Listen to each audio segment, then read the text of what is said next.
You ever hear someone talk in circles so long that they forget what the question was? Yeah, that's Chuck Schumer, pretending to lead. Let's break this video down.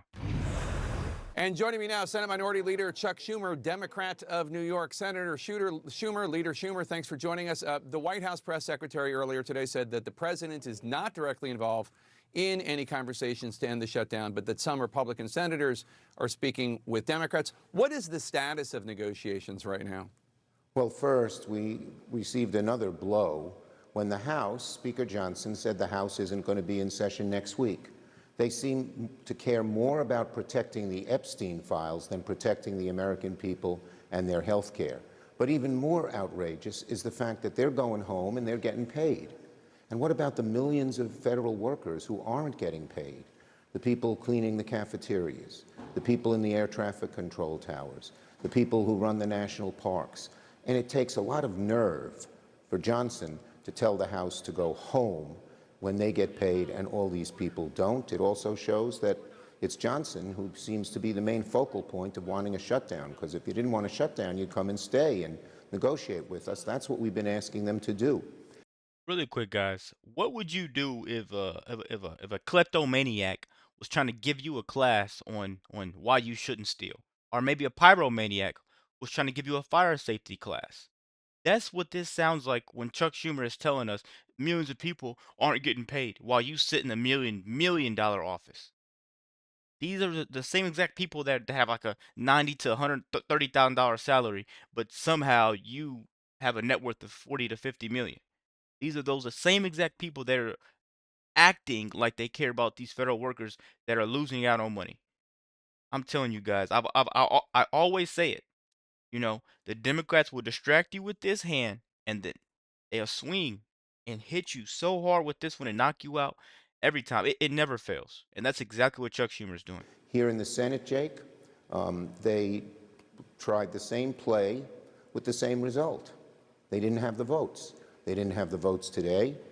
They didn't have the votes the three other times. And so, again, the Senate ought to sit down and negotiate. There are some Senate Democrats, I've encouraged them, sitting down with some Senate Republicans. But so far they haven't come to an agreement. And according to the Senate Democrats, the Senate Republicans offered them virtually nothing new. So obviously we were here 6 months ago, and you voted to keep the government open back then, and you seemed to be against at the time of using a shutdown as a tactical move. I want to play some of what you said in March of this year, the last time the issue was up for debate, and then get your reaction. Sure. I have said many times there are no winners in a government shutdown. As bad as passing the CR is, as I said, allowing Donald Trump to take even much more power via a government shutdown is a far worse option. Therefore, I will vote to keep the government open. Now, obviously, back then there was a shorter timeline at hand, but isn't the outcome the same? I mean, President Trump is threatening a host of federal firings. He's already frozen billions in funding to New York, your state, and other blue states. Yeah, well, look, there's a lot of difference between now and then. Back then, we wanted to see what they would do, and we've seen how horrible they are. The horrible health care cuts that they made were made in June in their so-called big, beautiful bill. Trump even now says they want to change the name. They're so embarrassed about it. And they hadn't started doing these technical things called rescissions, which lets them undo the budget on their own unilaterally. So the times are different, and we don't want a shutdown, that's for sure. And there's a simple way to deal with it.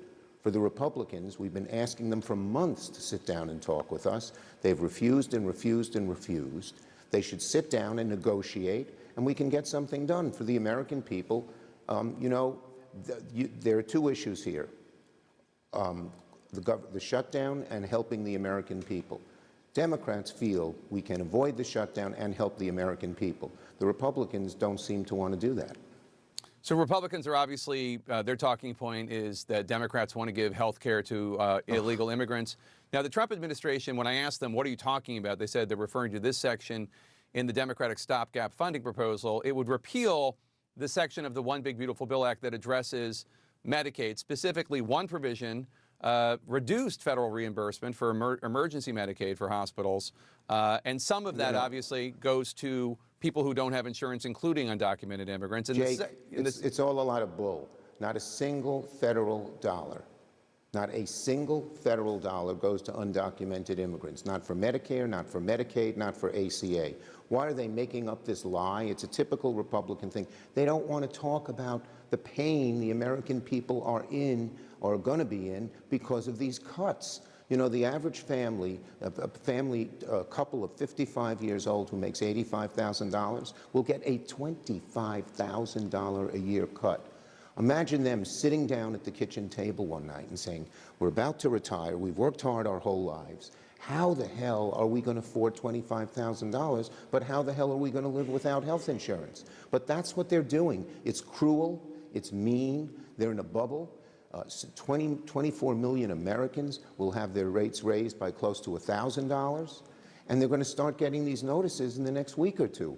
You know, John Thune cavalierly says, let's do it in Thanksgiving. Well, if they can't do it now, and by the way, they voted against it 3 times when Jeanne Shaheen tried to put these bills on the floor, how the heck are they going to do it later? So this is it's a cover-up from them. It's bull.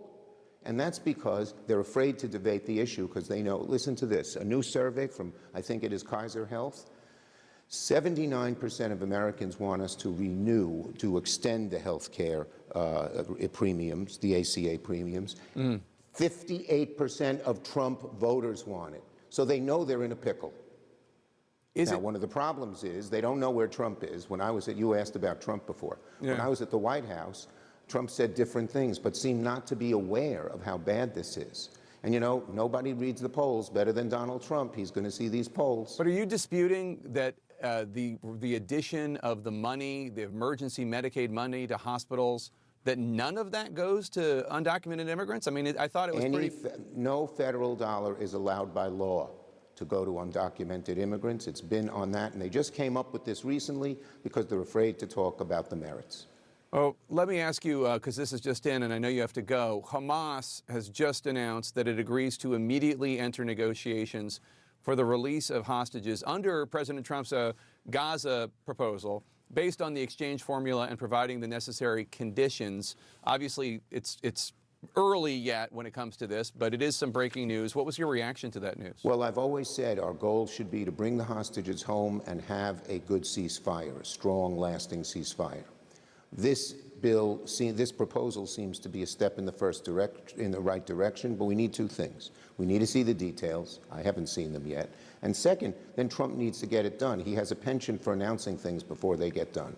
These people want to talk and talk all day, but talking doesn't fix it. Results do. The left has mastered the art of crying about problems that they created. Polls don't feed families. Policy does. It's just funny to me how politicians want to quote the polls when it benefits them, but ignore them when reality kicks in. I'll end this video out with this. Leaders solve problems. Politicians point fingers, right? I think America has finally figured out the difference. Let me know what you guys think about the video. Be sure to like, comment, subscribe if you're new. And as always, let me know what you react to. We're out.